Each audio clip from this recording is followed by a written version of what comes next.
Բարի օր ժողովուրդ ջան, այսօր ուզում եմ խոսեմ մի հատ Արման Թաթոյանից, այն որ դրել է իրան սրբերի սրբոցի տեղ, կանգնում է իբր որդեկորույս ծնողների և անհայտ կորածների մայրերի կողքը։ Այն որ ասում է, որտեղ որ այդ որդեկորույս ծնողներն են ու անհայտ կորածների ծնողներն են, իրանց կողքը ստոլբա լինի ու դու լինես, էդի նույն հաշիվն է իմ համար։ Ասենք մի հատ կարաս բացատրես, ինչ է նշանակում լինել իրանց կողքը։ Պրոստինը տառնելու ես հետները լաց լինես, թե ինչ ես անելու, այ դու դա բացատրի, որ դու գալիս եք, սրպապղծերդ, այս թեման շահարկում եք, ոնց որ կավալդով տան գլխիս։ Ինձ հետաքրքիր է, գոնե մի ծնող հարց տվել է Արման Թաթոյանին, Արման Թաթոյան, մի հատ այդ ճանապարհային քարտեզը տել մի հատ բացահայտի հասկանանք, ո՞նց ես կանգնելու, ինչ ես անելու, մահացած տղերքին ես հետ բերելու։ Ավելի շատ աջակցություն ես ցույց տալու այդ ծնողներին, ինչքան որ պետությունն անում, դրանից շատ ես անելու։ Ինչ ես անելու։ Անհատ կորածների պահով, ինչ ես անելու, արա։ Հելի մի հատ բացատրի ես ժողովրդին։ Արա դուք ինչքան թշվառ վիճակում եք, դուք ինչքան անաստված եք, որ դուք այս թեման անընդհատ շարարկում եք։ Դուք այդ ծնողների կողքը կանգնած չեք։ Դուք վառել եք փեդի վրա, սենց մի հատ տրապկա եք փաթաթել, բենզինը լցրել եք վրեն, վառել եք ու սենց մտցնում եք այդ ծնողների սիրտը ու սենց մի հատ քայքայում եք, դապալնիցնի ոնց որ ասում են։ Որովհետև ձեզ մարդ է պետք ձեր կողքը կանգնի, բայց դուք այդ ժողովրդին եք դրել, այս շիտեղ։ Մեր անհայտ կորած հերոսների ու նրանց ընտանիքների համար, սիրելիներս, ես անձամբ տեսել եմ ձեր տառապանքները, ձեր հոգեկան ապրումները, ես եղել եմ ձեզ հետ միասին շատ վայրերում, այդ թվում երբ որոնում էիք ձեր հերոսների մարմինները։ Ես գիտեմ, որ դուք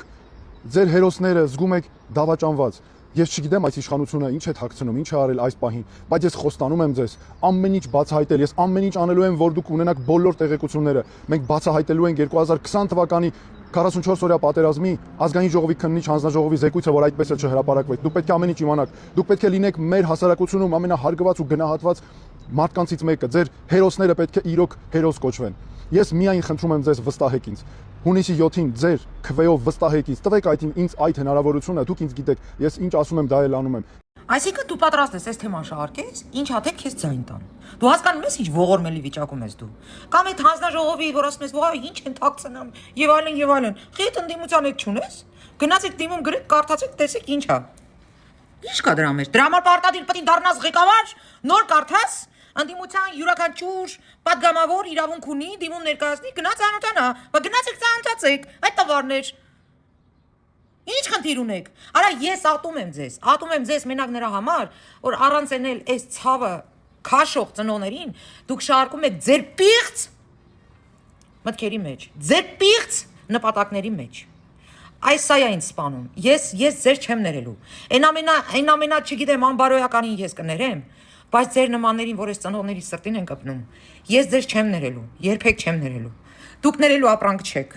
Դուք պետք է սողունի նման քայլեք, որ դուք այս ծնողների սրտին այսքան կպնում եք, այդ ծնողները ինձ են գրում։ Այդ ծնողների հետ ես եմ շփվում։ Ես գիտեմ իրանց ապրումները ու դուք վիժվածքներ, որ կպնում եք այս ծնողներին,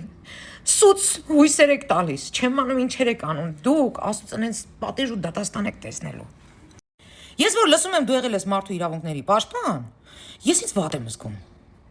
Ես ինձ իրոք, չգիտեմ, նվաստացած եմ զգում, որ քո նմանը կարող լիներ մարդու իրավունքների պաշտպան։ Այն անձը, որ շահարկում է նման թեմա, նման նուրբ թեմա։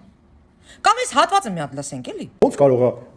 Հայաստանի վարչապետը ուրախանա կամ ասի մատ հիմնավորեք ինչ չեք զոհվել ու ուրախանա նրա համար, որ ասենք մարդիկ զոհվել են, ինչ լավ է, այստեղ կոնե ես կունենամ մեղքը գցելու բան ինչ որ մեկի վրա։ Հակառակը չէ, պետքա ուրախանաս, որ մարդիկ չեն զոհվել, կենթանի են մնացել, ամեն մեկի կյանքը արժեք է։ Բա որ այդքանը հասկանում ես, որ ամեն մի կյանքը թանկ է։ Բա խես 5000 ասում։ Կամ այդ 5000 ասողների դեմը խիչ ես առնում։ Այդքան մտահոգ իրավաբան, հա՞։ Մարդու իրավունքների ծակ պաշտպան։ Մի հատ կարաս ասես։ Ես արդեն մի տարի հատ դրա դեմ պայքարում եմ, բայց քո ծպտունը չեմ լսել, որ դու մի հատ արտահայտություն անես դրա համար։ Ասես ինչի՞ եք չափազանցնում։ Ամեն մի կյանքը թանկ է։ Ամեն մի կյանքը մի ընտանիք է, մի տիեզերք է։ Ինչի՞ եք չափազանցնում։ Ինչի՞ եք մեծացնում այդ տիվը։ Ծանր եք տանում, որ այդքան չի։ Ծանր եք տանում, որ քիչ է եղել, հա։ Այդ թվից քիչ է եղել։ Որ չկարողացաք հենց այդ օգտագործելով հեղաշրջում անեք։ Դրա համար եք 5000 ասում։ Իսկ դու Որպես պաշտպան, ինչ ես արել դրա դեմ առնելու համար։ 0։ Ամբողջ ուղի եթերներով գնում է, ասում է ինչի հիմնավոր եք ինչի չեք զոհվել։ Բա դու մի հատ կարաս հիմնավորես, դու ինչի չես զոհվել։ Դու կարաս հիմնավորես 15 մեր զինվորները, որոնք կացարանում հրդեհի հետևանքով մահացան։ Դու կարաս հիմնավորվես, ինչի է տղերքը մահացան։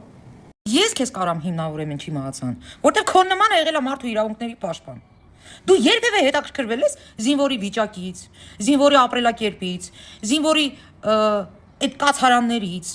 ինչ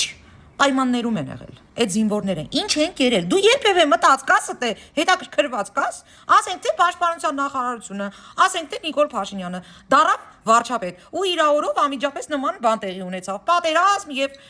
կացարանում էր զինվորներ մահացան։ Այդ գեներալներին կամ այդ բոլոր զինվորներին այդ պայմանները Նիկոլ Փաշինյանն էր ստեղծել, թե պաշտպանության նախարարն էր ստեղծել։ Հա՞։ Կարաս մի հատ բացատրես։ Արա որ դու գալիս եք մարդկանց այս շիտեղ եք դնում։ Ձեր էշ հալով հերիք չի այդ տղա։ Հերիք չի։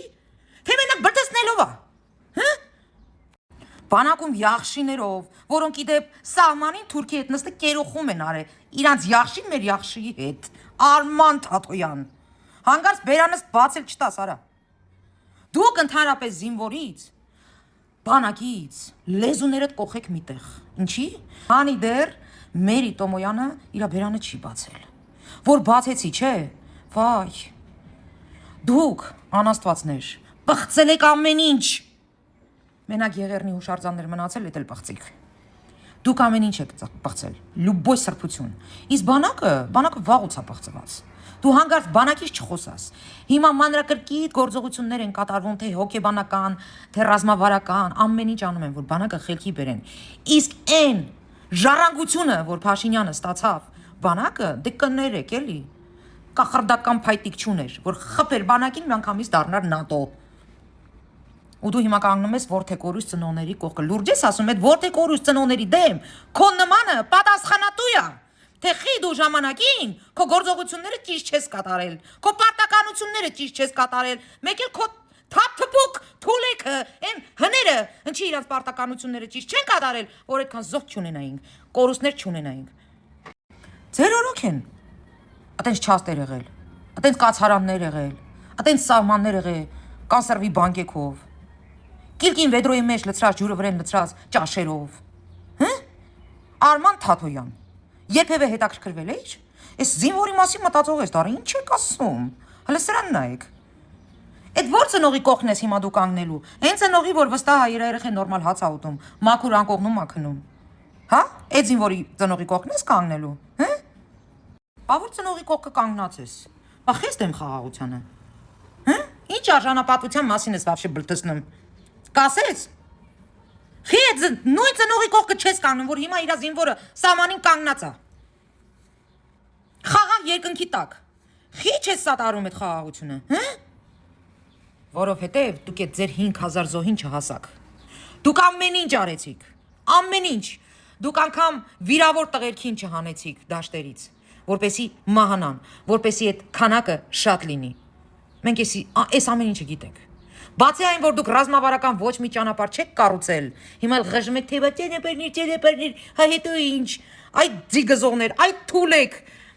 այդ ճանապարհները, որ կառուցեիք, լիքը տղերք ողջ կմնային, որովհետև դաշտերից հանելու հնարավորություն կլիներ, շուտ հիվանդանոց հասցնելու հնարավորություն կլիներ։ Որ այսքան զոհ է, սաղ ձեր վզինը, սաղ։ Դուք եք մեղավորը, որովհետև սա իտոգներ, սա արդյունքներ, ձեր ուտել խմելու, քեֆ անելու, ռսին վստահելու, ռսի տակ պարկելու, երկիրս գրփելու, ժողովրդից խափելու արդյունքներ։ Ինչ արժանապատիվ խաղաղության մասին է խոսքը։ Այդ որտեղ ես տեսել, որ հաղթող կողմը գամյատել կզի դեմդ, հա՞։ Որտեղ ես տեսել, Թաթոյան։ Դու իրավաբան ես, թե ինչ ես։ Դու իրավաբան ես, թե հավաքարար ես, արա։ Էս ինչ արտահայտություններ եք անում։ Որտեղ եք տեսել, որ հաղթող կողմը գամյատել կզի դեմդ, հա՞։ Ժողովուրդ, ես դեզ աղաչում եմ։ Մի ինգեք էմոցիաների մեջ, սրանք ձեր էմոցիաների վրա են խաղում, որովհետև գիտեմ, որ էմոցիոնալ ազգ ենք։ Մի ինգեք սրանց էմոցիոնալ արտահայտությունների հետևից, սրանք փուչ են, փուչիկ են, սրանք անող լինեին, ժամանակին կանեին, Բայց որ չեն արել, ուրեմն ոչ վրեկները ձույ ա եղել, ոչ տղամարդ են եղել, ոչ թասիբ են ունեցել, ոչ հայ են եղել։ Սրանց համար կարևորը մի հատ բան ա եղել, կանաչ են դոլարը, վերջ։ Իսկ հիմա ներկայացության պետություն ենք ստեղծում, բանակ ենք ստեղծում, ստրուկտուրաներ ենք ստեղծում, ռազմավարություն ենք տանում, տնտեսական, ամեն ոլորտում, ժողովուրդ։ Հանկարծ սրանց չխափնվեք, հանկարծ չխափնվեք։ Նիկոլ Փաշինյանը, եթե սխալ ա լինում, ինքը ասում է ես սխալ եմ, ու Նիկոլ Փաշինյանի սխալը նա էր, որ այդ կանգնած ազգային ժողովում, որ գոռում էին, գոչում էին, արունակամլնենք, ուրեմն միջև վերջ արունակամլնենք, պատերազմենք միջև Բաքու հասնենք, ու ինքը, քանի որ վարչապետական պետություն ենք մենք, ժողովրդավար եւ ազգային ժողովն ա որոշողը, սենց ասեմ, պարլամենտական մենք պետություն ենք, վարչապետը պետք է հաշվի առներ բոլոր ուժերի կարծիքը։ Ինքը իրավունք չուներ միանձնյա որոշում կայացներ, կռվենք թե չկռվենք։ Տվեք հրամաններ գնալ առաջ։ Ավելի լավ է, մի անգամ անական լինենք, բայց վերջնական այս խնդիրը լուծենք։ Իսկ մենք անական ենք լինում արդեն շուրջ 25-ից ավել տարի։ Մենք գործ ունենք մի թշնամու հետ, որի հետ խոսել խաղաղության լեզվով։ Իմ կարծիքով, մեր կարծիքով հնարավոր չէ։ Արամոսնական 4000 երեխու գլուխ էսկերը։ Ասեն եմ ես ամբիոնից։ Ասեն եմ Ժորժան, հենց հիմա կարանք պատերազմը կանգնացնենք։ Եվ ասել եմ ինչ պայմանով կարող ենք կանգնացնել։ Ասում են ոչ մի դեպքում։ Հիմա ինձ ասում են խիչեք կանգնացրել։ Այսօր ասում են դավաճանենք, որ կռիվենք տվեք։ Դիսկերում կանգնած են եղել։ Իսկ թոքաբոլբով ջոկատներով։ Իսկ այս չախ տղեկը չէին գնում, որ իրանց փոխարինում են։ Եթե մենք գնում ենք անիմաց զոհվելու, իմաստ չունի։ Ու մեծ զորով տանում էինք, արագության մեջ փախնում էին։ Այդ դրանք։ Էս է սա պատմությունը։ Ուրիշ բան հանկարծ չփնտրեք։ Արգելվի դոտի գագո դու բերեցիր մի վեկտա հանիր ցույց տվեցիր միլիսները ցույց տվեցիր պաճերոները ցույց տվեցիր ուր տարար որ ճակատից մտավ Ղարաբաղը մենք խաբար չեղանք որ ավտոտ մտավ Ղարաբաղ որ տամոժնով անցավ զորքը դուրա ուր գնաց օգնությունը դուր հասավ էսա է Մի հատ ընկեր ունեմ անցած ընտրություններից առաջ ժողովրդի մեջ մտավ, որոնք քննադատում էին Փաշինյանին, որ պարտվեց պատերազմը։ Պատերազմը պարտվում են ամբողջ ազգով։ Մենակ ղեկավարը չի պարտվում։ Ինչա թե այդ ղեկավարի օրոք հա, հասկանալի է։ Պարտությունը իր ուսերին է, բայց ինքը նոր էր դարել ղեկավար, ինքը ժառանգություն էր ստացել այդ բանակը ընդհանրապես ամբողջ համակարգը Հայաստանի Հանրապետությունում։ Երբ որ փողը սենց հանում էր մեջից, միանգամից ամեն ինչ փլուզվում էր։ Ոչ մի բան չկար։ Եվ հիշում եմ Արտուրը եւ մտավ հայ տղամարդկանց մեջ, իմ ծանոթը, ասեց Ժողովուրդ ջան, մենք ունենք մի հատ խնդիր։ Պետքա մեծ էս մեշոկը ակետից բեկետ տեղափոխեինք։ Փաշինյանը ասեց ես կտանեմ։ Մենակ թե ինձ օգնեք։ Օգնեցինք, հանեցինք, դրեցինք ուսերին ու թրանք։ Ու հիմա մեղադրում ենք, որ պարտվել է։ Մենակ պարտված Մենակ սաղ կյանքով մեկ ոչինչ չարած։ Իրանից ոչինչ չներկայացնող մարդը կարա ասի, որ Փաշինյանը պարտվել է։ Կամ էլ բացարձակ տգետը, բացարձակ անգրագետը։ Այ օրինակ Թաթոյանի նման մեկը, որովհետև եկել է կամ մեզ այշի տեղ դրել, անգրագետի տեղ դրել, կամ էլ ինքը անգրագետ իրավաբան է, երբ որ նման բաներ է բլթեցնում, ասելով թե բա պաշտպանության նախարարը պատերազմի կազմակերպիչն է, ինչ ես ասում, լուրջ ես ասում, Թաթոյան։ Բա գենշտաբնով է։ Դու ինչի՞ ես ժողովրդին խափում։ Պատերազմը կառավարողը ոչ Փաշինյանն է, ոչ էլ պաշտպանության նախարարն է։ Պատերազմը կառավարողը գենշտաբն է։ Գենշտաբը, որը գալիս է երկրի ղեկավարին, պաշտպանության նախարարին, զեկուցում է իրավիճակը ու առաջարկում է ինչ անել։ Ու տեղ ղեկավարը համաձայնվում է կամ չի համաձայնվում։ Գենշտաբը ինչ ներկայացրել է Փաշինյանին, Փաշինյանն ասել է լավ, եթե այդ է իրավիճակը, այդպես պետք է վարվենք, որ ճիշտ լինի, արեք։ Ասենք դու Թաթոյան լինեիր Փաշինյանի տեղի ինչ էիր անելու, ասելու էր, չէ, ապե, այդպես չենք անելու, սենց ենք անելու, լուրջ, հա։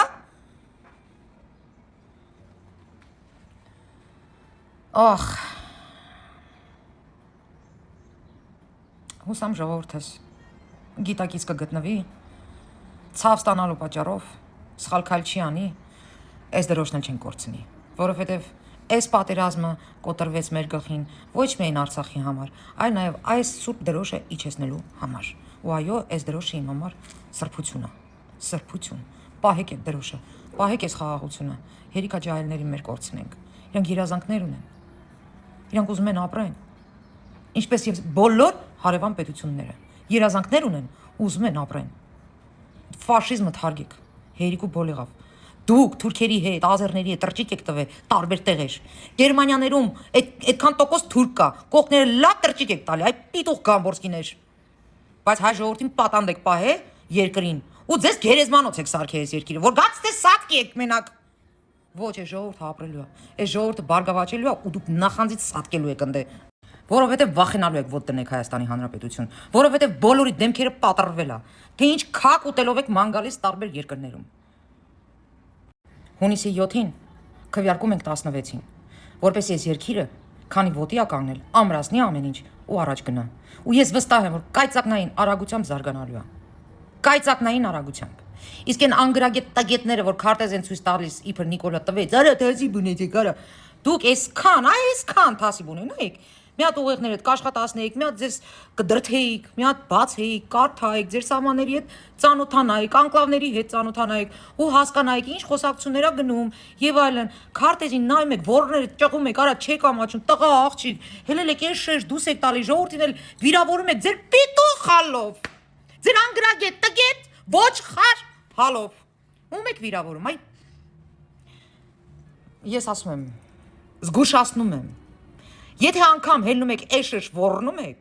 ժողովրդին մի կպեք, այդ քոնթիներ, այդ ռեզինապադոբնիներ, դուք ժողովրդին չկպնեք։ Դուք հելեք ձեր էշությունը դուս տվեք, որ դուք տենց եք մտածում, տենց եք տեսնում, էդի կարա ալն էլի, ասենք, մեղչուն եք, տենց ծնվել եք։ Բայց որ ժողովրդին եք կպնում, ես ձեր լավը ծռեմ, դուք ժողովրդի քաքը կերեք մենակ։ Դուք է ժողովրդի քաքը կերեք, այդ թռածներ։ Այսքանը